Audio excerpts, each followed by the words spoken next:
Nyimbo ya Juma Jux inayoenda kwa jina la God Design, ambayo amemshirikisha msanii mkongwe na mkubwa wa nchini Nigeria anayefahamika kwa jina la Final, imeshika namba 1 kwenye mtandao wa iTunes nchini Nigeria. Lakini ukiachana na hiyo, hata ile nyimbo ya Ololufemi bado inafanya vizuri kwenye mtandao wa iTunes wa nchini Nigeria. Kwa mfano ukiangalia hapo, utaona God Design iko namba 2, alafu nyimbo ya Ololufemi iko namba 3. Hii ni kabla ya nyimbo ya God Design haijawa namba 1.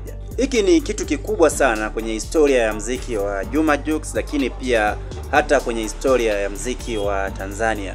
Maana tunafahamu kushika namba 1 Nigeria ni kitu kigumu sana, maana Nigeria kuna namna fulani wao wanapenda sana nyimbo zao, wanapenda sana kuzipa priority sana nyimbo zao, na hata wakitoka sana wanaenda nje, na maanisha wanaenda kwenye muziki wa Marekani. Hapo ndio maana utaona Drake yuko namba 1 hapo kabla. Msanii pekee ambaye amewahi kuwa namba 1 kwenye chati za Nigeria alikuwa ni Diamond Platnumz kwenye nyimbo ambayo inafahamika kwa jina la My Baby, ambayo alimshirikisha tena msanii wa Nigeria anayefahamika kwa jina la Chike. Lakini kukaa kwa Diamond Platnumz namba 1 ilizua maneno mengi sana Nigeria, yani ilizua maneno kibao, na hata wenyewe pia walishangaa. So kwa kitendo hichi cha Juma Jux naye kwenda kukaa namba 1 ni mwendelezo mzuri wa muziki wetu wa Bongo Flava, lakini inaonesha pia jinsi wa Nigeria walipompokea Juma Jux kama shemeji yao, na inaonesha wazi kuwa wa Nigeria wanampenda Jux kwa jinsi walivyoonesha support kubwa kwenye hii nyimbo ya God Design. Lakini pia wa Nigeria